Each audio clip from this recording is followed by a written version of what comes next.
다윗이 사울에게 말하기를 마침에 요나단의 마음이 다윗의 마음과 하나가 되어 요나단이 그를 자기 생명같이 사랑하니라.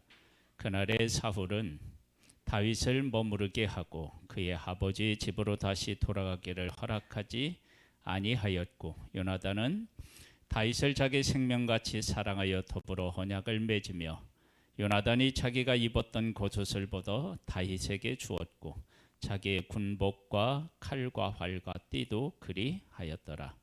다윗은 사울이 보내는 곳마다 가서 지혜롭게 행하매 사울이 그를 군대의 장으로 삼았더니 온 백성이 합당히 여겼고 사울의 신하들도 합당히 여겼더라. 1절에서 5절 말씀은 다윗에게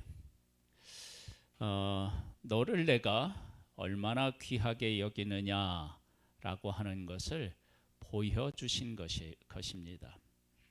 왜 이것을 이렇게 보여주셨고 하나님이 요나단을 다윗에게 이렇게 다윗과 만나게 하셨고, 그리고 또 지혜롭게 행하여서 군대의 장으로 삼았다 그랬는데, 그렇게 하나님께서 백성으로부터 인정을 받게 하셨느냐 그러면 하나님의 기름 부으심이 어떤 의미가 있는지, 그리고 내가 기름을 부은 너를 어떻게 쓰고 있는지, 이런 문제를 직접 경험하게 하는, 확인하게 하는 일들입니다. 그런데 이러한 일들을 하나님께서 허락하신 이유는 어디에 있느냐?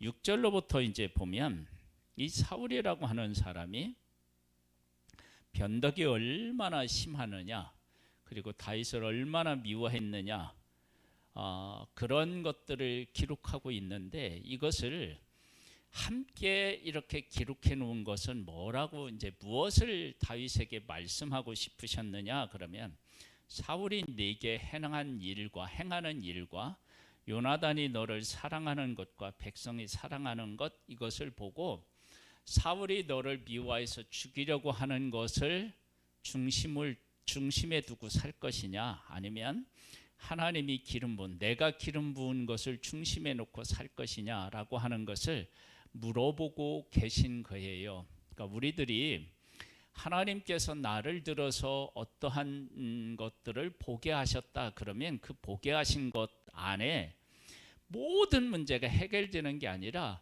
그것을 가지고 우리에게 닥치는 문제들을 해결해 나가라고 그것을 주신 거예요. 그러니까 기름 부음, 그리고 골리앗을 이기고 요나단이 생명처럼 사랑하고 백성들도 다윗을 합당한 자로 여기고, 이게 다 기름 부음에서 나타나는 일들이다. 그런데 그런 일들만 일어나는 것이 아니라 정반대의 일도 일어난다. 그럴 때 정반대의 일을 해석하는데 하나님의 기름 부어서 왜 이런 일이 생겼습니까? 라고 원망하는 게 아니라, 하나님께서 나에게 기름 부어서 골리앗도 이기게 하고 요나단이 나를 생명처럼 사랑하게 하고 백성들도 내가 군대의 장이 된 것을 합당하게 여기고 나를 기쁘게 여기고, 이런 것들이 하나님께서 나한테 기름 부어서 일어나는 일이다.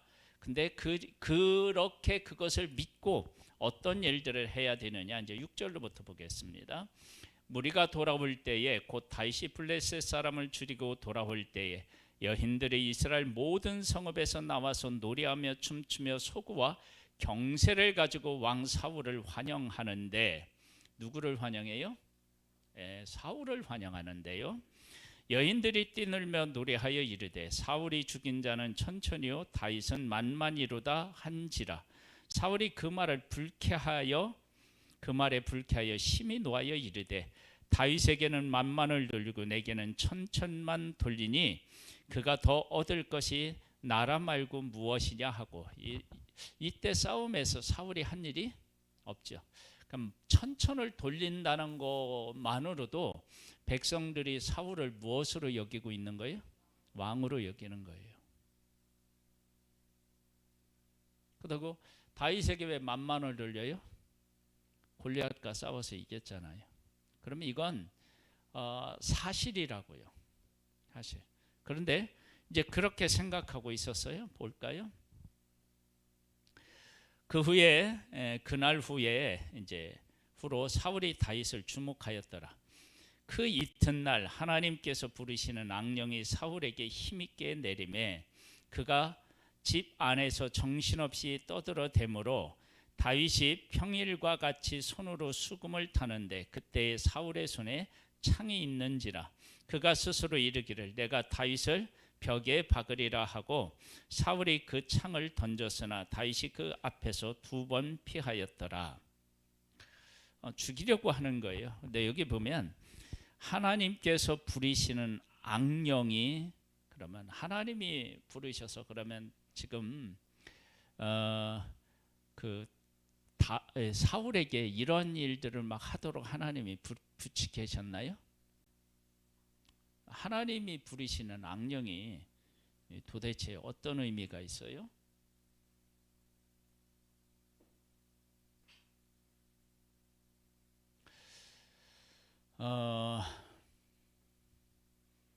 이거와 조금 다르기도 하고 비슷하기도 한 일들 중에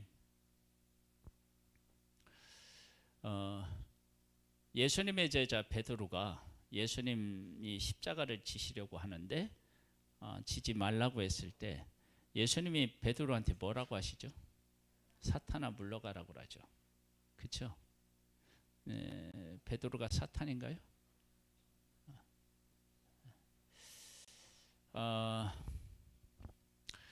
하나님이 부르시는 악령이다. 그러면 우리들이 잘 생각해야 하는 것이 뭐냐면 악령도 누구의 권세 아래 있어요? 하나님의 권세 아래 있어요. 그러면 악한 일들이 우리들 가운데 와서 일을 하면 우리를 망치려고 일하는 것 같지만 하나님이 그 일을 통해서 선하게 바꿔요. 욥도 하나님께서 사단에게 너 어디 갔다 왔냐? 두루두루 돌아왔습니다. 너 욥을 주위에서 보았느냐? 그것처럼 순전해서 하나님을 섬긴 사람이 없다. 그랬을 때 그가 욥이 달리 하나님을 섬깁니까? 하나님이 복을 주셔서 그렇죠. 그럼 가져가봐. 그랬더니 다 가져갔죠. 그럼에도 불구하고 욕하지 않아요. 그때 사단이 또 한 번 오죠. 그때는 뭘로 와요? 몸.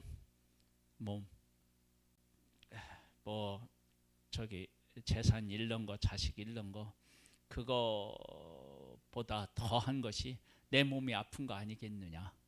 그러니까 한번 몸을 쳐봐라. 그러니까 하나님한테 허락을 받죠. 그래서 이제 욥이 이제 악한 종기 같은 게 나가 긁잖아요. 그런 일이 있었다고요.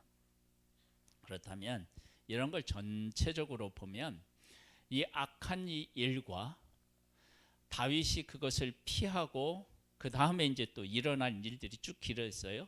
그런 일들을 통해서 하나님은 누구를 지금 찾아가고 있는 것이냐면 다윗도 찾아가고 있는 것이고 사울도 찾아가요. 그러니까 왜냐하면 내가 전에는 왕으로 기름 부음 받았을 때는 내 영에 감동되어서 이러이러를 했는데 지금은 내가 기름 부어 한 일, 내 일에 대하여서 이렇게 반감을 갖는 사람이 되었다. 그러니까 네가 이 일을 통해서 네가 얼마나 변질되었고 잘못되었는지를 확인하고 사실은 어떻게 해야 되겠어요? 하나님께 돌아가서 내가 지금 왕이고 지금 다윗이 기름 부음을 받았다. 그러면 이 가운데서 내가 어떻게 행해야 되는지 그걸 어떻게 해요? 하나님 앞에 물어야 되겠죠. 요나단은 그런 상황에서 다윗 편에 서서 다윗을 어떻게 해요? 도와요. 만약에 이제 사울이 이런 상태에서 회개를 했다. 그러면 어떤 일이 벌어질 수 있을까요? 일을 군대 장관으로 삼았다 그러면 군대 장관으로서 일을 잘 할 수 있도록 어떻게 해요? 뒤에서 도와주고 그렇게 나라를 하면서 하나님께서 어느 시점에 대해서 왕권이 이렇게 사울에게서 다윗으로 넘어가게 된다 그러면 어떻게 해요? 넘겨줄 수도 있겠죠. 그런데 그렇게 하지 않은 거예요. 그러니까 지금 이러한 것들은 사울에게 막 악한 영을 막 하나님께서 막 역사하도록 하셨다, 그게 아니라 이런 일들을 통해서 사울에게 내가 내 영의 지배를 받았을 때와 내 영에 의하여 지배를 받지 못하고 지금 이렇게 악한 영의 지배를 받을 때에 너의 차이를 한번 느껴보고 네가 지금 누구를 따라 살아가야 하는지, 어떻게 살아가야 되는지를 알기를 원한다라고 하는 하나님의 마음이 담겨져 있는 거예요. 그러니까 이런 것들을 바르게 깨달아 알면 어떻게 되냐면 회개하고 주회개로 돌아오면 되는 거예요. 근데 이게 이제 안 되면 그때 이제 심각한 문제가 돼요. 볼까요? 그가 스스로 이르기를 내가 다윗을 벽에 박으리라 하고 이제 했는데 피했어요. 12절에 보면 여호와께서 사울을 떠나 다윗과 함께 계심으로 사울이 그를 두려워한지라. 왜 자기를 떠나서 다윗과 함께하고 함께 하시는지에 대해서 생각을 해봐야죠.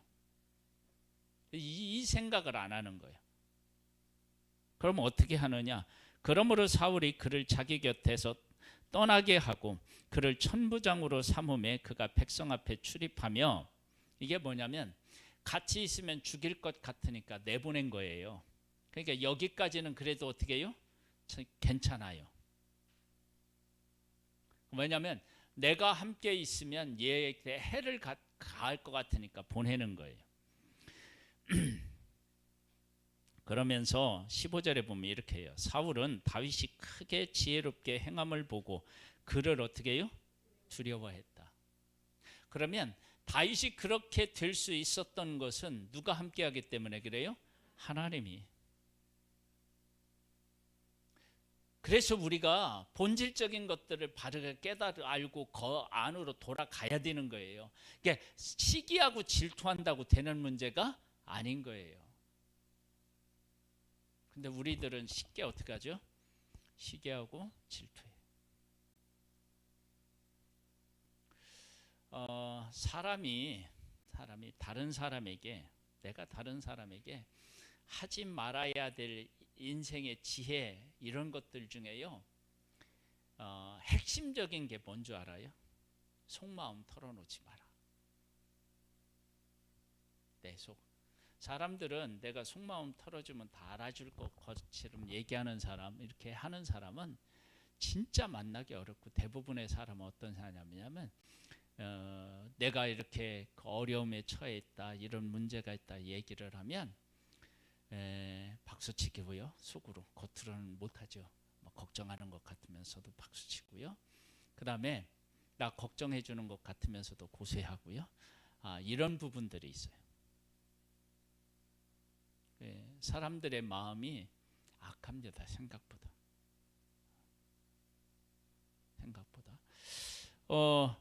뭐냐면 두려워해요.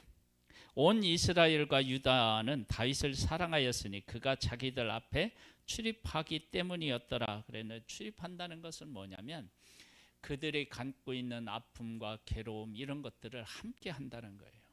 함께 한다. 사울이 다윗에게 이르되 내 딸 메랍을 네게 아내로 주리니 오직 너는 나를 위하여 용기를 내어 여호와의 싸움을 싸우라 하니 이는 그가 생각하기를 내 손을 그에게 대지 않고 블레셋 사람들의 손을 그에게 대게 하리라 함이라.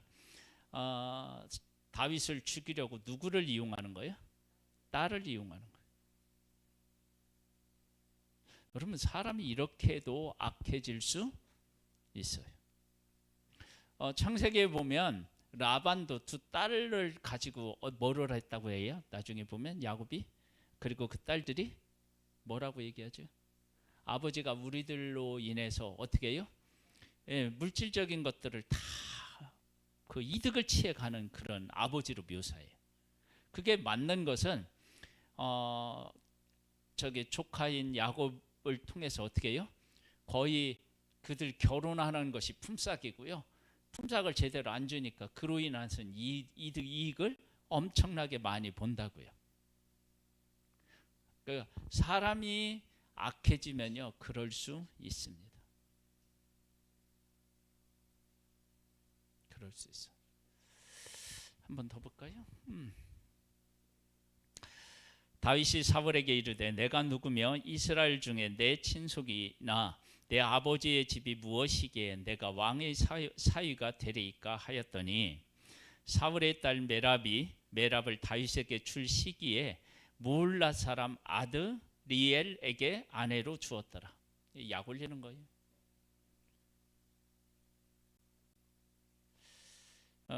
그러면 또 사울도 할 말이 있죠. 내가 어떻게 왕의 사위가 됩니까? 그래, 왕 사위가 될 만한 자격이 없다고?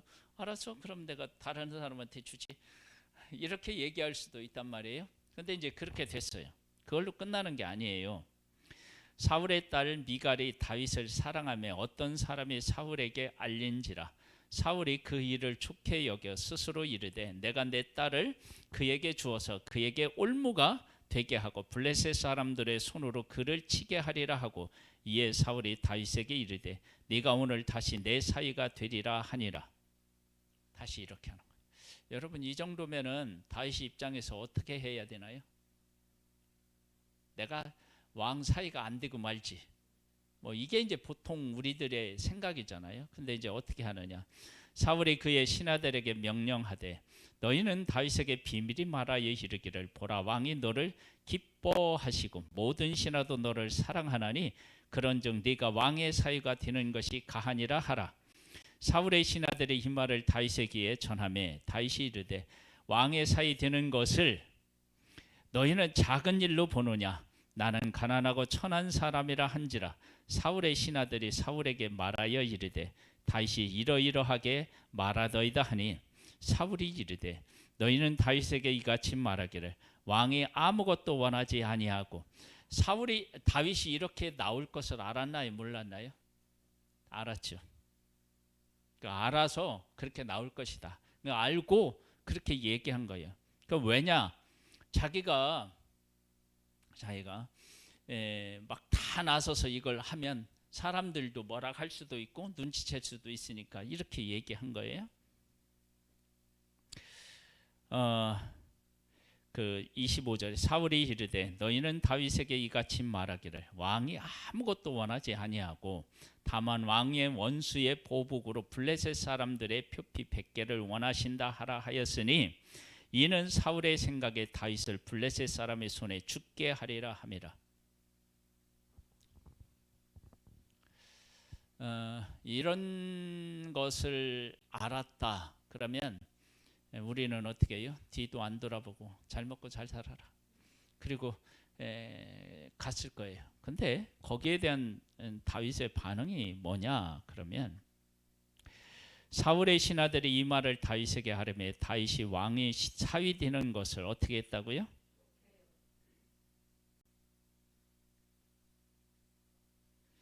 좋게 여겼대. 그러면 왕의 사위가 되는 일은 아무나 할 수 없는 일인데 내가 왕의 사위가 된다라고 하는 이 문제를 하나님께서 어떻게 해요? 하나님께서 이게 짝지어 주신 거라고 우리가 보통 얘기하는데 그렇게 얘기할 수 있을까요? 하나님께서 그렇게 하도록 역사하셨다 이렇게 볼 수 있는 거예요.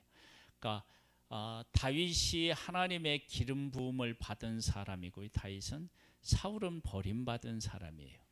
그러니까 버림받은 사람이 기름 부음 받은 사람에게 이렇게 악한 일을 행했을 때 기름 부음 받은 사람이 버린 사람을 품에 안고 그 아픈 게 하는 것들을 이겨나가는 거예요. 그런 능력이 있는 거예요. 한번 볼까요? 아림에 다윗이 왕의 사위되는 것을 좋게 여김으로 결혼할 날이 차기 전에 다윗이 일어나서 그의 부하들과 함께 가서 블레셋 사람 200명을 죽이고 그들의 표피를 가져다가 수대로 왕께 드려 왕의 사위가 되고자 하니 사울이 그의 딸 미갈을 다윗에게 아내로 주었더라. 누가 이겼나요?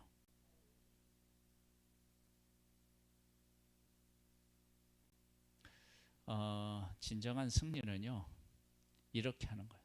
어디 도망가서 하는 게 아니라 문제와 정면으로 맞서서 하나님의 뜻을 이루어가는 사람. 이게 정말 야, 이건 소갈머리도 없나 막 이런 생각이 들거든요. 그런데 다윗은 항상 뭐를 하느냐? 하나님이 자기 삶의 중심이에요. 그래서 나중에 사울에 대해서도 뭐라고 고백하죠? 하나님이 기름 부었다. 이걸 이렇게 뒤집어서 말하면 뭐라고 그랬죠? 하나님이 나를 기름 부었다. 그러니까 다윗을 기름 부었다고 인정하는 것은 하나님이 나를 기름 부었다라고 하는 것과 똑같은 얘기예요. 그러면 그 내용이 왜 중요하느냐? 그러면 하나님이 나를 기름 부었기 때문에 나를 하나님이 때가 되면 어떻게 한다고요? 왕으로 세우실 것이다. 이걸 아는 거예요. 그러면 그렇게 되면 나는 어떻게 살아야 되느냐? 이 나라의 왕처럼 어떻게 해요? 살아야죠. 나중에 이제 누구야? 다윗이 도망 다니다가 누구를 만나냐면요. 나발을 만나죠. 나발을 만나가지고, 그렇죠? 나발을 만나고 그의 아내 누구죠? 아비가일을 만나는데 나발을 죽이러 갈 때 아비가일이 딱 나타나서 뭐라고 얘기를 하죠? 나중에 왕이 되었을 때 이 일로 인해서 흠잡히면 되겠느냐, 그렇게 얘기를 해요. 그렇죠? 그러니까 하나님의 사람은 하나님 중심으로 살아가는데 그 중심으로 살아가는 것이 사람이 자기에게 어떻게 했느냐가 아니라 하나님께서 나를 이곳에 두셨으면 이곳에서 어떻게 해요? 하나님의 사람으로 살아가는 거예요. 그게 하나님 중심이에요. 하나님 중심. 한번 볼까요? 이제 아내로 주어서 승리했어요. 여호와께서 다윗과 함께 계심을 사울이 보고 알았고 사울의 딸 미갈도 그를 사랑하므로 사울이 다윗을 더욱더욱 두려워하여 평생의 다윗의 대적이 되니라. 그러니까 지금 잘 보세요. 사울에게 속한 요나단이 다윗을 생명처럼 사랑하죠. 딸 미갈도 다윗을 사랑하죠. 그러니까 이건 어떤 의미가 있느냐? 그러면 지금 사울이 다윗을 죽이려고 하는데 사울에게 속한 사람이 다윗을 사랑하게 되는 거예요. 그러면 이런 일들이 왜 일어났느냐? 그러면 다윗은 하나님 중심으로 살아가는 거예요. 그랬더니 하나님께서 원수에게 속한 사람도 나하고 어떻게 해요? 나를 위해서 생명을 거는 사람들로 하나님이 만들어서 붙여주시는 역사가 일어나요. 그러면 이 일들 통해서 사울은 무엇을 깨달아 알아야 돼요? 내가 하나님을 떠나서 이렇게 악한 일을 하니까 내 아들과 내 딸도 내 원수에게 이렇게 사랑하고 생명처럼 아끼는 일들이 있구나. 내가 지금 정말로 잘못 살아가고 있구나. 이런 것들을 알았고 회개했어야 되는데 그게 안 되는 거예요. 여러분, 우리의 삶은요, 이렇게 우리가 이제 죄인으로 태어나서 산다라고 하는 것은 의에 대한 것들이 정말 안 되는 거예요. 그런데 하나님으로부터 온 사람들은 무엇을 아느냐면 내 잘못을 깨달아 알고 하나님 앞에서 내 삶을 돌이킬 줄 아는 거예요. 여러분, 이게 엄청난 은혜입니다. 하나님 안에 있지 않으면요, 몰라요. 여러분, 돈을 사랑하는 사람이 돈을 버리고 하나님을 사랑하는 일이 어려워요. 여러분, 명예를 추구하는 사람이요, 그걸 버리고 하나님을 사랑한다? 어려워요. 그 예수님 당시에 서기관과 바리새인들, 장로들, 그렇죠? 그런 사람들이 있잖아요. 그런 사람들이 자기를 사랑하잖아요. 자기를 사랑하잖아요. 근데 예수님이 이렇게 오셔서 일을 하시는 것을 통해서 딱 보니까 우리들이 잘못되었구나. 그런 걸 알아요, 몰라요? 알죠. 왜 모르겠어요? 알죠. 그런데 아는데 회개하고 하나님 앞에 돌아가지 않고 뭘 해요? 예수님을 핍박한다고요. 여러분, 이런 모습을 이렇게 보고 있으면 꼭 나보는 것 같은 느낌이 안 들어요? 우리가 그러잖아요. 이렇게 돌아서기보다는 미워하고 질투하고 시기하고 막 이런 일들이 있잖아요. 그래서 내가 하나님을 떠나서 이렇게 된 모습을 하나님 앞에서 보고 그것을 돌이켜야 되는데, 그러면 이 시간들은 사실은 사울에게는 어떤 기회냐면 회개할 기회가 주어지는 거예요. 근데 그 기회를 못 잡아요. 근데 그 기회가 누구를 통해서 주어지냐면 하나님께 순종하는 사람을 통해서 주어지는 거예요. 비록 누구는 핍박을 받아요?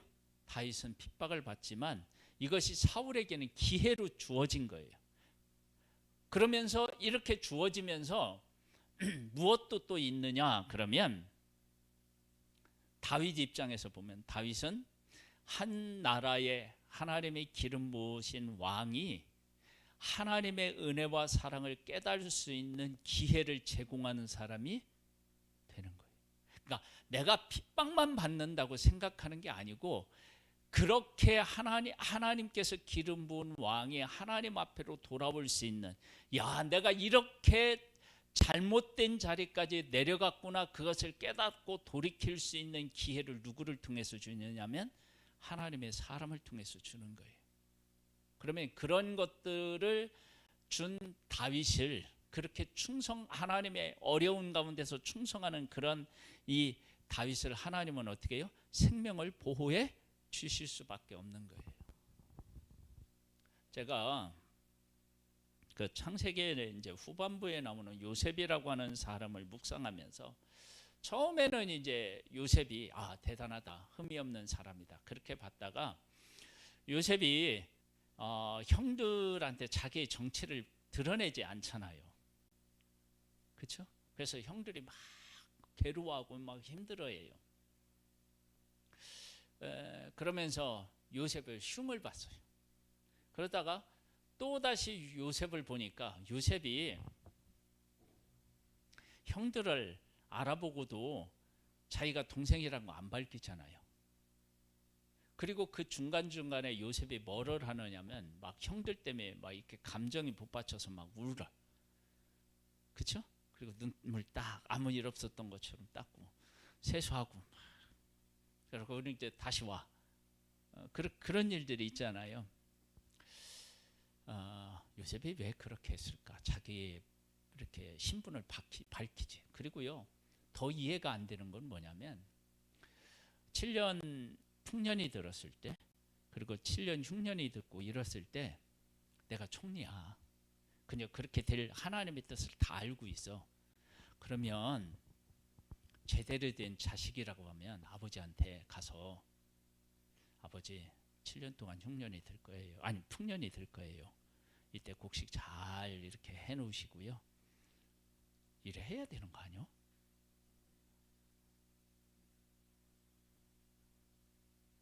에? 여러분은 그렇게 안 할 거예요?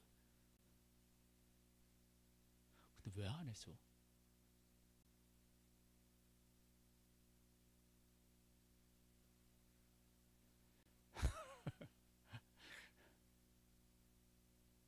그 다음에 형들이 왔을 때 자기의 정체를 밝혀야 되는데 안 밝혀요. 그리고 막 형들을 정탐꾼으로 해가지고 막 고통을 당하게. 만일에 이러한 일들을 요셉이 계획해서 그렇게 했다, 그럼 요셉은 나쁜 사람이에요. 근데 하나님께서 하나님의 뜻이 있어서 요셉에게, 너 풍년이든 흉년이든, 그 요셉을 하나님이 인도하시지 않아서 아버지에게 못 가고, 형들이 왔는데 자기 정체를 밝히고 싶은데 하나님이 못 밝히게 하셨고, 만약 이렇게 하셨다고 그렇게 생각해 봐요. 그러면 그 힘든 일에 요셉이 충성을 한 거죠. 그 일을 통해서 야곱에게 하나님이 전해주시려고 했던 메시지가 있을 것이고 형들에게 전해주고 싶은 메시지가 있었을 거예요. 그렇죠? 그러면 그 하나님이 야곱에게 하고 싶은 이야기나 그 아들들에게 하고 싶은 이야기를 하나님이 하시려고 요셉을 그렇게 하셨다라고 하면 그 어려운 길을 요셉이 어떻게 해요? 걸은 것이 돼요. 여러분 이런 것들은 우리가 그냥 우리 일상생활에서도 한번 생각해 볼 수 있는 게 뭐냐면요. 어떤 자식에게 어떤 사람에게 무엇인가를 깨닫게 하려고 할 때 우리는 어떻게 하냐면 매정하게 대할 때가 있어요, 없어요?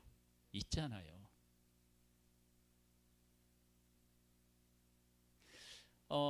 요셉이 형들에게 그런 고통을 줄 때 형들이 했던 내용이 핵심적인 그 말의 내용이 뭐였느냐면 우리가 요셉에게 그렇게 했을 때 요셉이 얼마나 힘들었을까 그걸 헤아리는 시간을 가져요. 여러분 그냥 요셉이 힘들었을 것이다 라고 하는 것과 실질적으로 내가 그러한 고통을 겪고서 아는 것하고는 다르겠죠.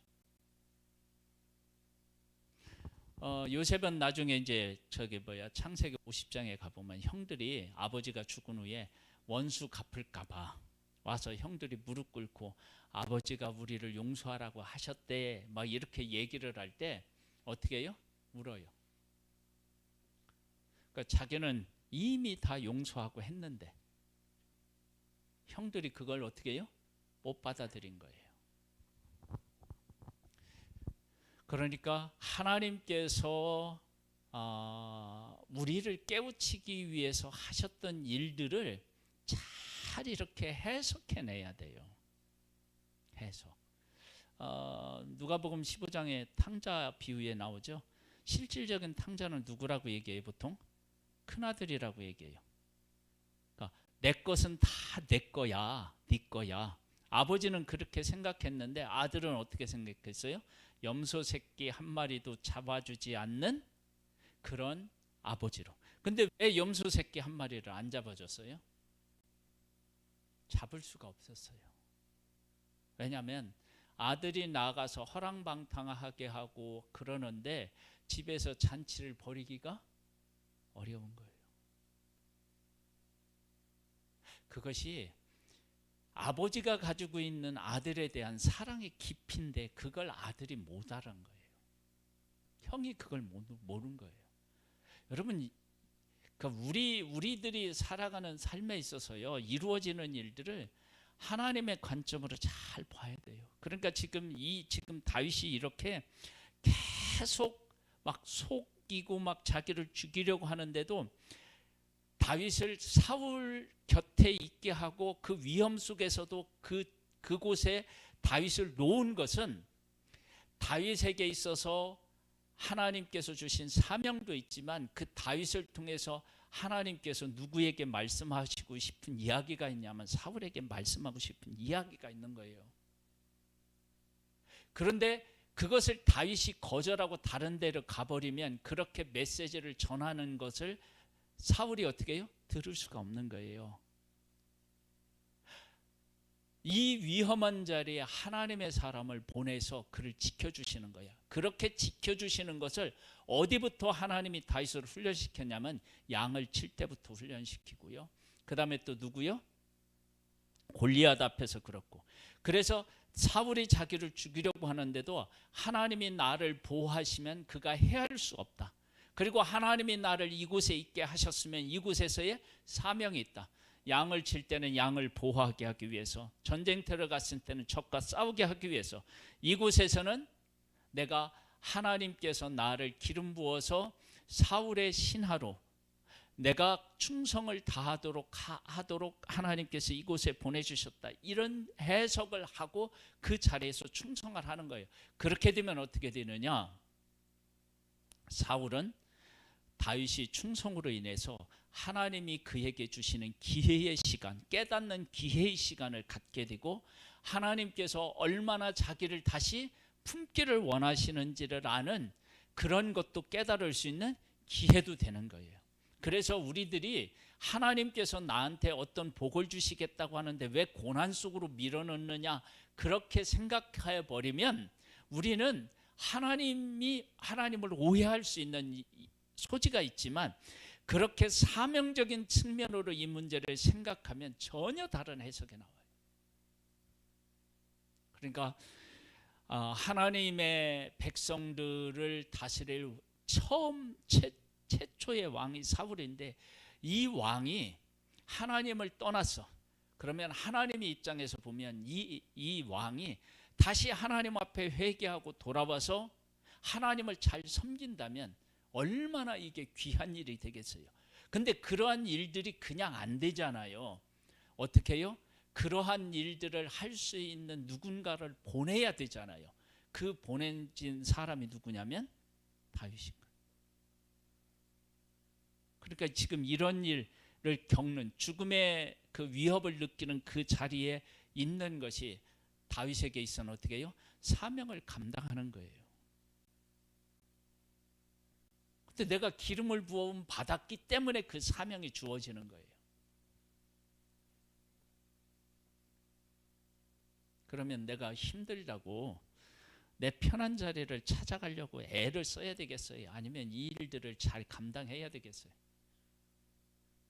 그렇죠? 우리의 삶이 평안한 것을 사명으로 삼는다면, 그걸 목적으로 삼는다면 도망가야죠. 그러나 우리의 삶은 그런 게 아니에요. 사명으로 사는 거예요. 그래서 지금 이러한 충성스러운 다윗을 사울에게 붙여주는 것은 하나님의 입장에서 보면 사울에게 뭐예요? 돌이킬 수 있는 기회, 네가 얼마나 변질되었는지를 깨달을 수 있는 아주 중요한 기회를 다윗을 통해서 주고 계시는 거예요. 근데 그 기회를 못 잡으니까 결국 망하는 거예요. 그래서 가장 하나님 앞에서 준비가 잘 돼 있는 사람을 가장 준비가 안 돼 있는 사람한테 보낼 수 있어요. 왜냐하면 준비 안 돼 있는 그 사람도 하나님을 어떻게 해요? 사랑하시니까. 그에게도 은혜를 베풀고 싶으시니까. 그러니까 하나님께서 사울을 이렇게 은혜를 베풀기를 원하시는 거예요.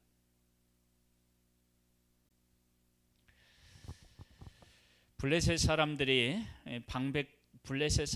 방백들이 싸우러 나오면 그들이 나올 때마다 다윗이 사울의 모든 신하보다 더욱 지혜롭게 행하며 이에 그의 이름이 심히, 보세요, 귀하게 되었다. 여러분, 이런 고통과 아픔 속에서도 전쟁에 나가서 싸우고 그렇게 이렇게 당하면 다윗의 이름이 어떻게 돼야죠? 멸시받아야 되잖아요. 안 그래요? 왕한테, 아니 장인어른한테 이렇게 휘둘리고 있다 그러면 그 이름이 어떻게 돼요? 천하게 돼야 되잖아요. 짓밟혀야 되잖아요. 근데 전쟁에 나가서 싸우고 그 이름은 존귀하게 돼요. 여러분, 이것이 사명을 감당하는 사람들에게 얻어지는 은혜예요. 복이라고요. 그러니까 내가 하나님께서 원하시는 자리에서 이렇게 충성을 하잖아요. 그러면 뭐 하느냐면 전쟁에서 승리하고요, 내 이름은 존귀하게 돼. 근데 지금 어떻게 되느냐? 사울이 계속 다윗을 죽이려고 하고 장인 어른이 사위를 죽이려고 하는 거예요. 그러면 이럴 때 이런 상황에 놓인 사람이라면 이름이 천하게 여김 받아야 된다니까요. 그런데 그러지 않아요. 전쟁에 가서는 이기고요, 그 사람의 이름은 존귀하게 돼요. 이것이 하나님께서 주신 사명의 자리에서 그 사명을 감당하는 사람에게 이런 그 역전의 인생을 하나님이 만들어 가시는 거예요. 그것이 바로 하나님의 사람인 우리들이 만들어내야 할 삶의 모습인 거예요. 멋지지 않아요? 근데 힘은 들어. 멋지기는 한데 힘은 들어. 그런데 이렇게 살아가면 이건 진정한 승리의 길이죠. 하나님, 우리에게 사명의 자리를 깨달아 알고 힘들더라도 그 사명을 감당함으로 전쟁에서 승리하고 귀하게 되는 그런 복을 누릴 수 있게 되기를 소망합니다. 지금은 우리 주 예수 그리스도의 은혜와 하나님 아버지의 독생자를 보내주신 그 크신 사랑하심과 성령님의 감동 감화 역사하시고 승리케 하시는 은혜가 오후 예배를 드리는 사랑하는 성도들 위해 이제로부터 영원토록 함께 있을지어다. 아멘.